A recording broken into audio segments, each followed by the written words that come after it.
ভেবে নিয়েছি, ঋতুজাকে আমি আমার জীবনে রাখবো না। ঋতুজাকে নিজের জীবন থেকে সরাতে ডিভোর্সের সিদ্ধান্ত নিল অখিলেশ। হ্যাঁ, এরকম একটা পর্ব আসতে চলেছে আজকের কম্পাস ধারাবাহিকের এপিসোডে। শুরুতেই আমরা ঋতু ও কম্পাসের কিছু কথোপকথন দেখতে পাই। কম্পাস ঋতুকে জানায় সে জিতকে কাজে লাগিয়ে দিয়েছে ওই কেমিক্যালটা কে কোথা থেকে কিনেছে সেটা খুঁজে বের করার জন্য। তখন ঋতু বলে, যা করার আমাদের খুব সাবধানে করতে হবে। অখিলেশ এবং অভিজ্ঞান দত্ত কিছুতেই চাইবে না এই কেসটাতে আমরা জিতি। তারা আমাদের বিরুদ্ধে কাগজ বের করবে এবং এটাও প্রমাণ করার চেষ্টা করবে ওই কেমিক্যালটা তুই কিনেছিস। তখন কম্পাস বলে, আমরাও কাগজ জোগাড় করে নেব, জজ তো সত্য মিথ্যাটা যাচাই করবে। তখন ঋতু বলে, ঠিক বলেছিস, ওরা যদি চলে ডালে ডালে আমাদের চলতে হবে পাতায় পাতায়। কিছুতেই অভিজ্ঞান দত্ত এবং অখিলেশকে আমরা জিততে দেব না। অন্যদিকে অভিজ্ঞান কিঞ্জালকে জানায় সে কিছুতেই ঋতুকে আদালতে জিততে দেবে না আর কম্পাসকে জেল খাটিয়েই ছাড়বে।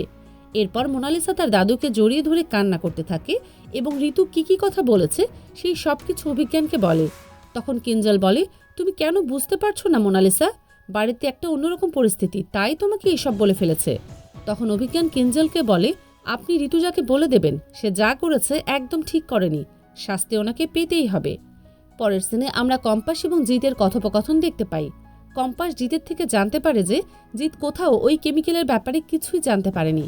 তখন কম্পাস জিতকে একটা দোকানের নাম বলে এবং সেখানে গিয়ে খোঁজ করে সব সত্যি বের করার জন্য। তখন জিত বলে, আমাকে কেনই বা তারা সব কথা বলবে। তখন কম্পাস জিতের সাথে একটা পরিকল্পনা করে আর সেটাতে জিত রাজি হয়ে যায়। পরের সিনে আমরা অখিলেশ এবং অভিজ্ঞান দত্তের ফোন আলাপ পাই।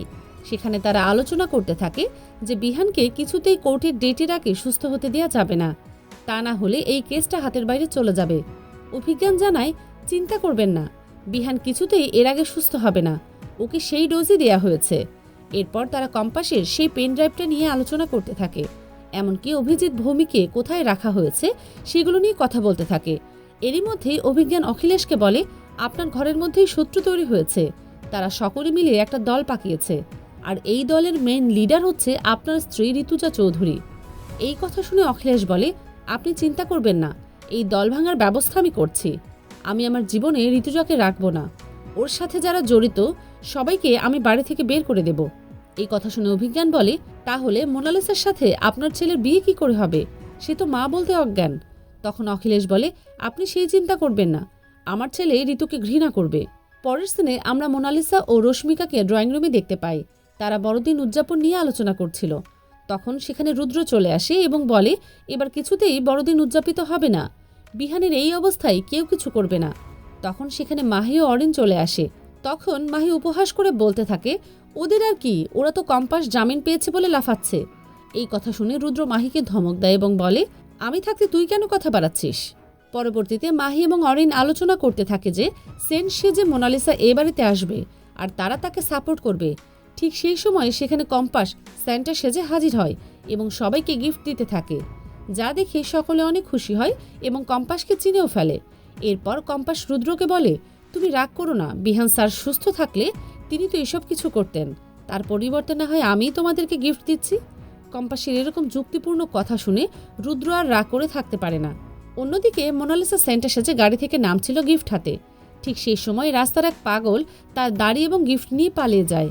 এরই মধ্যেই তার কাছে মাহির ফোন আসে এবং মোনালিসা মাহিকে সব ঘটনা বলে। তখন মাহি কম্পাসের স্যান্টা সাজার ঘটনাটা মোনালিসাকে জানিয়ে দেয়। পরের সিনে আমরা কম্পাসকে বিহানের কাছে দেখতে পাই। সে বিহানের কাছে একটা গিফট নিয়ে যায় এবং বলে, আমি অনেক যত্নে আপনার কাছে রেখে দেব, আপনি যখন সুস্থ হবেন তখন এটা দেখবেন। অন্যদিকে মোনালিসা বাড়িতে ফিরে কান্নাকাটি শুরু করে। তখন তার দাদু জিজ্ঞেস করে কি হয়েছে।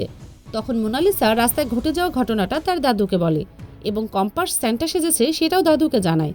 এরপর সে বলে, আমি তো কিছুতেই বিহানের কাছে যেতে পারছি না। তখন অভিজ্ঞান বলে, চিন্তা করো না, বিহান চোখ খুলে প্রথমে তোমার কথা বলবে আর তোমাকেই দেখতে চাইবে। শেষ দিনে আমরা কম্পাসকে তার মায়ের ঘরে দেখতে পাই।